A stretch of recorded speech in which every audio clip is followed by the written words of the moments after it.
Friends, welcome to ACS your education mentor. Friends, आज के session में हमारा डिस्कशन रहने वाला है नीट यूजी के एस्पिरेंट्स के बारे में। यहाँ से काउंसलिंग रिज़ल्ट आपके बहुत ही जल्दी आने वाले हैं नीट यूजी के स्टूडेंट्स के, और उसके बाद हम सभी को काउंसलिंग्स करनी है। काउंसलिंग को लेके स्टूडेंट्स को और पेरेंट्स को अभी काफ़ी ज़्यादा इंफॉर्मेशन मिल चुकी है, बट कुछ बेसिक्स अगर हम देखें तो कुछ रूल्स रहते हैं, इम्पॉर्टेंट चीज़ें रहती हैं और कुछ स्ट्रेटजीज़ रहती हैं जो कि हर साल सभी काउंसलिंग में एप्लीकेबल होती हैं माय डियर फ्रेंड्स।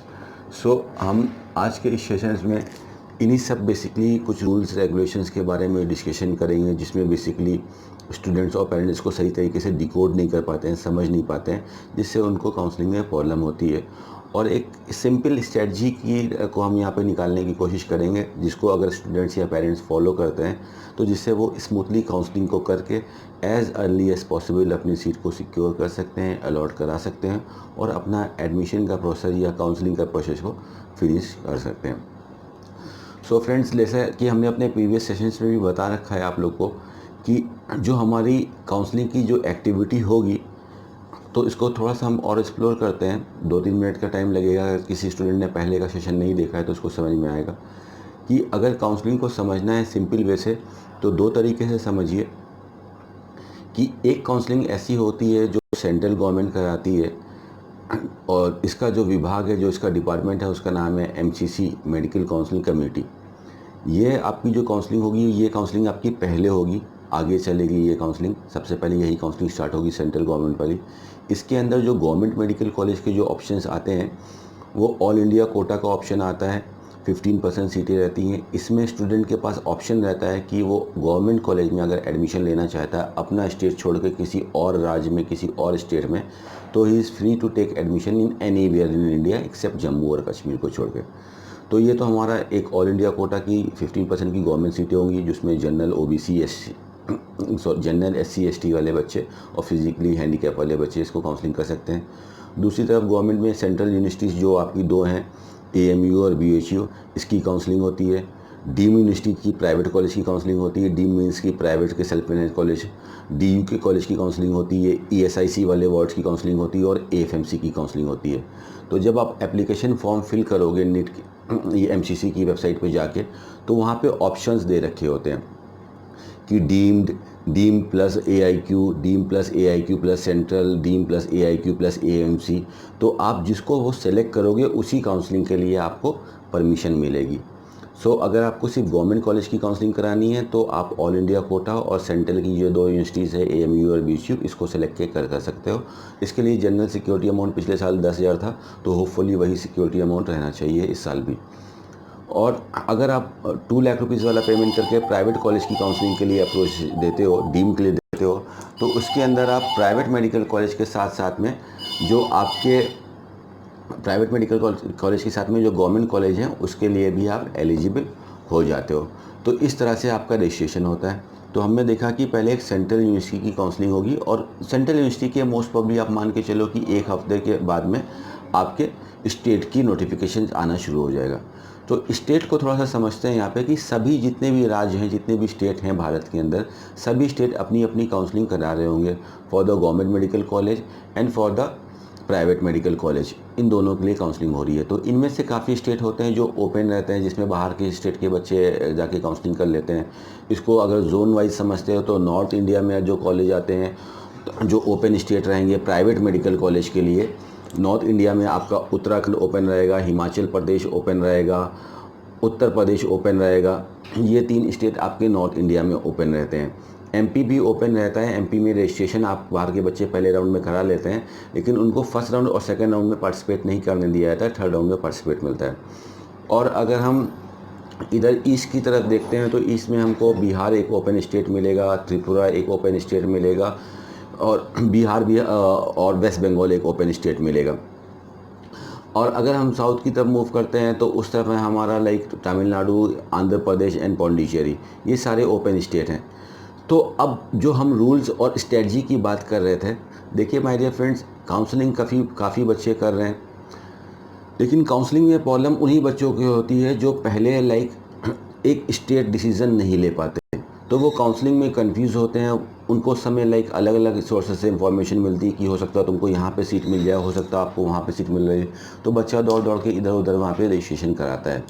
सो अगर आप मल्टीपल काउंसलिंग में रजिस्ट्रेशन कर रहे हो, यानी कि एक से ज़्यादा काउंसलिंग में रजिस्ट्रेशन कर रहे हो, तो इतना आपको पता है कि at the end of day एक बच्चे को एक ही अलॉटमेंट मिल सकता है, एक ही सीट मिल सकती है।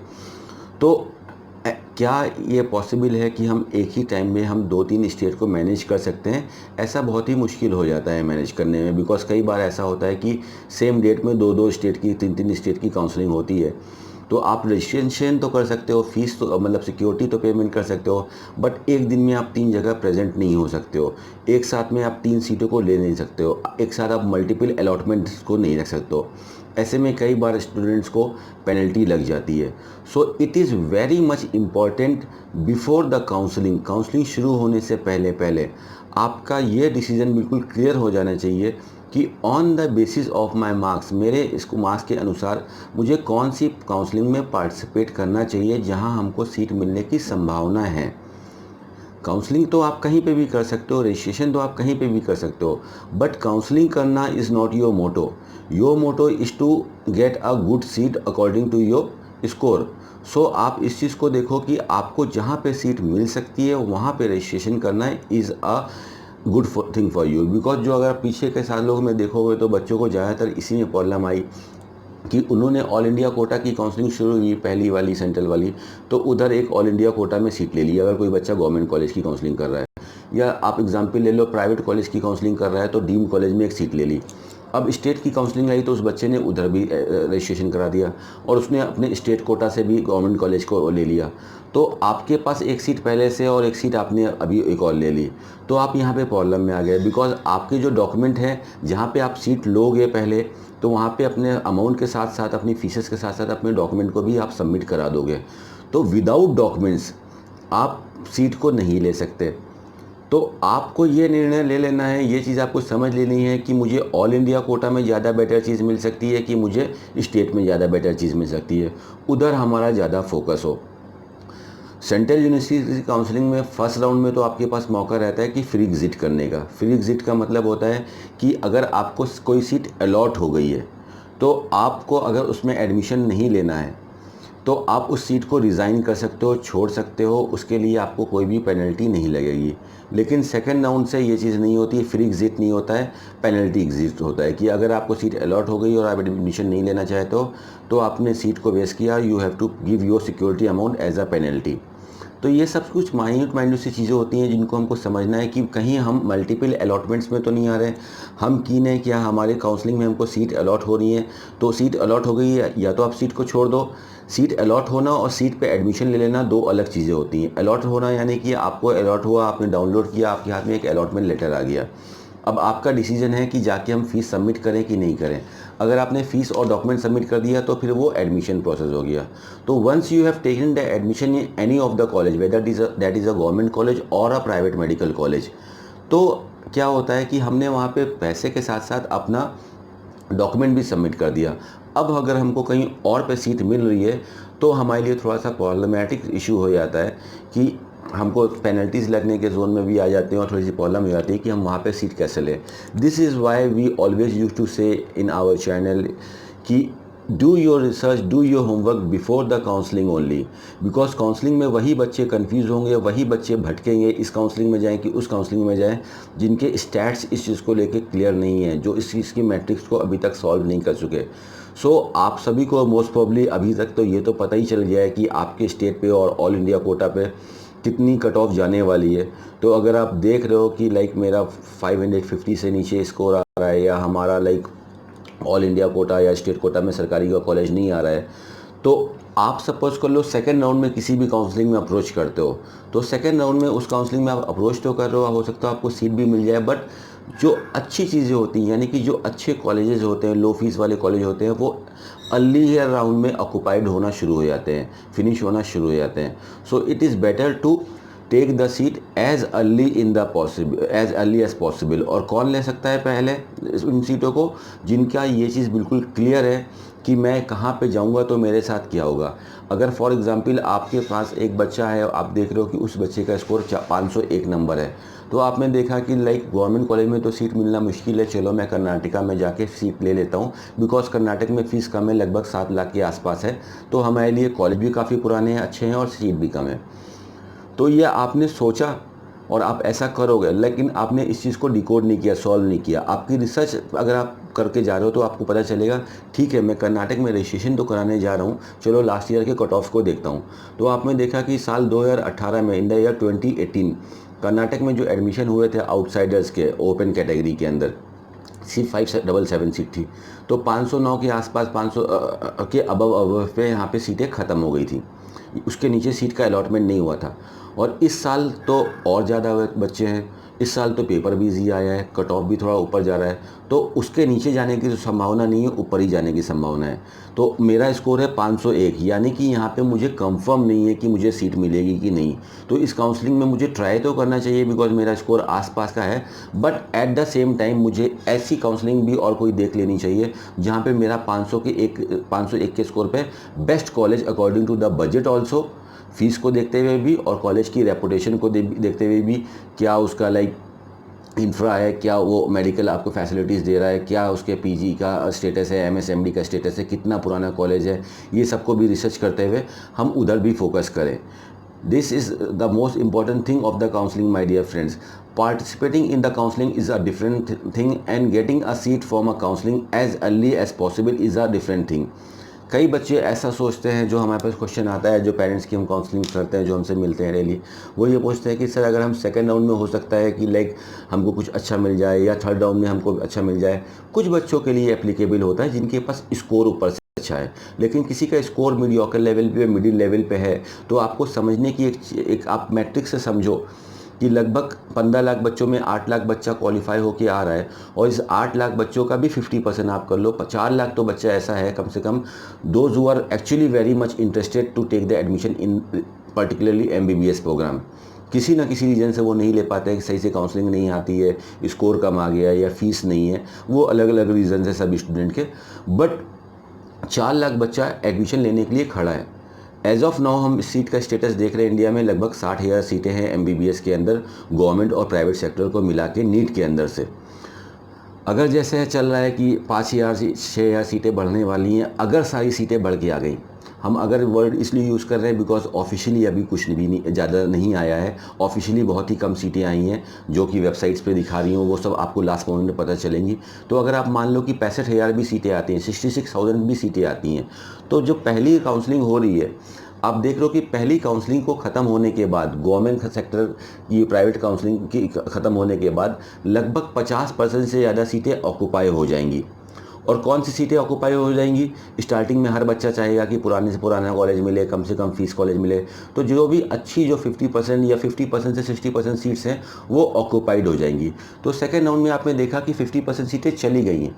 तो सेकेंड राउंड से माय डियर फ्रेंड्स चीज़ें सरल नहीं होती, चीज़ें और कॉम्प्लेक्स होती हैं, ठीक है। तो आज का काम आज ही पे करना ज़्यादा बेटर है, ना कि हम उसको कल पे पोस्टपोन करें। तो it is better for you, strategy ये बेटर रहती है कि आप काउंसलिंग में पहले ही राउंड में सीट को निकालने पे ध्यान दीजिए। और मॉपअप राउंड में फिर वही होगा कि अब आपने देखा कि 35,000 सीटें पहले राउंड में निकल गई, फिर सेकंड राउंड में 10-12,000 सीटें निकल गई। मॉपअप राउंड तो हो रहा है, बच्चा तो बहुत ज़्यादा खड़ा है, 4 लाख बच्चा एडमिशन लेना चाहता है, बट मॉपअप राउंड में सीटें बहुत कमी बची। So in the like further rounds, आगे वाले राउंड्स में जो सेकंड राउंड या थर्ड राउंड जिसको मॉपअप राउंड से जाना जाता है, things are become like worse for the students. तो वहाँ मुश्किल बढ़ जाती है, आसान नहीं हो जाती है। सो आप बेस्ट दो अपना पहले ही काउंसलिंग से, और आप बेस्ट तभी दे सकते हो जब आपके सारे फंडास क्लियर हैं कि हम फॉर एग्ज़ाम्पल तेलंगाना की काउंसलिंग में करने जा रहे हैं, बट क्या मुझे तेलंगाना में सीट मिल सकती है? ओके ठीक है, मुझे सीट मिल सकती है, सीट मिल सकती है, तो क्या मुझे तेलंगाना के अलावा कोई ऐसा स्टेट है जहाँ पे तेलंगाना से बेटर सीट मिल सकती है? सपोज़ कर लो तेलंगाना में आपको सीट मिल गई और आपको बाद में ऐसा पता चल रहा है कि यार मुझे यहाँ पे यूपी में से बेटर सीट मिल सकती है, तब आप एक प्रॉब्लम की स्टेज में आ जाओगे कि उस सीट को छोड़ते हैं, इस सीट को लेते हैं। लेकिन अगर आपके फंडा पहले से क्लियर है कि नहीं मुझे यूपी में ज़्यादा अच्छी सीट मिलेगी, तो आप इधर उधर रजिस्ट्रेशन ही नहीं कराओगे, यानी कि इधर उधर कन्फ्यूज ही नहीं होगे, भटकोगे नहीं, आप बिल्कुल सीधा परफेक्ट एम करोगे और उस जगह पर जाके सीट निकाल लोगे। तो दिस इज़ आवर लाइक, ये हमारी एक्सपर्टाइज के हिसाब से ये हमारी स्ट्रेटजी है, सबकी अपनी अलग स्ट्रेटजी रहती है। तो आप देखो इस स्ट्रेटजी को अप्लाई कर सकते हो। तो this is a very like unique फंडा, अभी तक हमारा ये स्ट्रेटजी वर्कआउट कर रही है। तो इस तरह से आप इसको वर्कआउट करो और मल्टीपल अलॉटमेंट्स के चक्कर में मत जाइए। मल्टीपल अलॉटमेंट्स का मतलब कि एक सीट हमने ले ली, अब दूसरी सीट के लिए हम ट्राई कर रहे हैं। आप पहले ही देख लो कि आपको क्या बेस्ट मिल सकता है और उसके लिए आप अप्रोच करो, वो आपके लिए बेटर रहेगा। चाहे आप गवर्नमेंट कॉलेज के लिए देख रहे हो, चाहे प्राइवेट कॉलेज के लिए देख रहे हो। EWS के लिए भी थोड़ी सी बात कर लेते हैं, इकोनॉमिकली वीकर सेक्शन वाले के लिए। काफ़ी बच्चों का फ़ोन है। देखिए अभी जो लास्ट PG की काउंसलिंग हुई है, इसमें महाराष्ट्र में EWS कैटेगरी एप्लीकेबल हुई थी। एज ऑफ नाउ सभी जानते हैं, नोटिस मीडिया में, टीवी में, न्यूज़पेपर में, हर जगह यहाँ पे आ रहा है।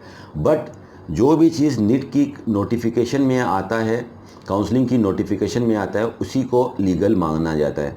तो एज ऑफ नाउ अभी कुछ लीगली तो आया नहीं है कि EWS अप्लाई होगा कि नहीं होगा, लेकिन अनफॉर्चुनेटली आप मान के चलो कि अगर अप्लाई हो जाता है और कल को लिख के आता है कि EWS कोटा इज़ एलिजिबल, तो आप एक ही दिन में या 4 दिन में उसके डॉक्यूमेंट को प्रोड्यूस नहीं कर पाओगे। तो अगर आप EWS का बेनिफिट लेना चाहते हो, अगर आपको लग रहा है कि कुछ नंबर से मेरा गवर्नमेंट कॉलेज छूट रहा है, तो आप EWS के सर्टिफिकेट को अभी से आप बनवा के रख लो। और अगर उसके लिए आपका स्टेट या सेंट्रल गवर्नमेंट परमिशन देती है, तो आप बिल्कुल उसका बेनिफिट ले सकते हो। अच्छा बेनिफिट मिल सकता है अगर 10% सीटें अलग से आती हैं तो ये हो गया EWS के लिए। बाकी रिसर्च हमने आपको स्ट्रेटजी अपनी समझाई। कि स्ट्रेटजी में ये देखिए कि हमारी स्ट्रेटजी ये होनी चाहिए कि हम परफेक्ट एमिंग करें अपने स्कोर को लेके और अपने स्टेट को लेके कि कहाँ पे हमको सीट मिल सकती है, पहली बार में जाके उधर ही सीट को उठाएं।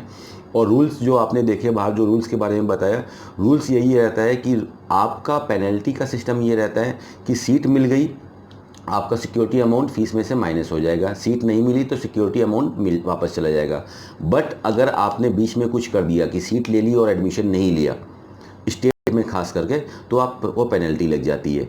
सेंट्रल में यानी कि MCC डीम्ड में या ऑल इंडिया कोटा में फर्स्ट राउंड में तो फ्री एग्जिट का ऑप्शन मिलता है, बट सेकंड राउंड में से ऐसा नहीं है। तो इन चीज़ों को गलती आदमी कोई जानबूझ के नहीं करता है, गलती अनजाने में ही होती है। और अनजाने का मतलब ये है कि अज्ञान में होती है। तो हमने अपनी रिसर्च सही से नहीं करी है, दूसरों को कहने पे हमने दूसरे की बातों को मान लिया सही से। तो इसलिए आपकी खुद की अपनी रिसर्च होनी चाहिए। Don't even like follow me also. आप भी मेरी सारी बातों पे यकीन मत किया कीजिए, गलती मुझसे भी हो सकती है। तो आप भी उसको क्रॉस चेक कीजिए and then participate in the counselling. अभी फ़िलहाल में कोई एप्लीकेशन फॉर्म अभी नहीं आएगा 5 जून तक। फर्स्ट ऑफ ऑल आप लोग के रिजल्ट्स आएंगे, फिर रिजल्ट आने के हफ्ता 10 दिन में धीमे धीमे अपना सेंट्रल और सारे स्टेट अपनी नोटिफिकेशन अपनी वेबसाइट पे डालना शुरू कर देंगे। ये आपकी अप्रोच होनी चाहिए काउंसलिंग करने के लिए। ये रूल्स एंड रेगुलेशन को अच्छे से समझिएगा अगर आप चाहते हैं कि स्मूथ सीट निकाले without wasting money in penalties and all. So this will be the perfect strategy for the counselling for the 2019। So thank you very much friends, इतना अपना समय देने के लिए, और all the very best for your counselling. अगर सही से समझ के काउंसलिंग करते हैं तो काउंसलिंग इज़ वेरी इजी, और अगर नहीं समझ पाते हैं तभी गलती होती है। और जो भी अलॉटमेंट होगा इंडिया में इस बार, कोई भी सीट MBBS या BDS की किसी भी बच्चे को एडमिशन मिलेगा, वो गवर्नमेंट की अथॉरिटीज़ की, गवर्नमेंट की बॉडीज़ के द्वारा कराई गई काउंसलिंग के द्वारा ही मिलेगा my dear friends. There is no other way for the admission. बहुत से लोग इस चीज़ को भी लेके कंफ्यूज है जिनके पास नॉलेज नहीं है। So there is no other way for admissions.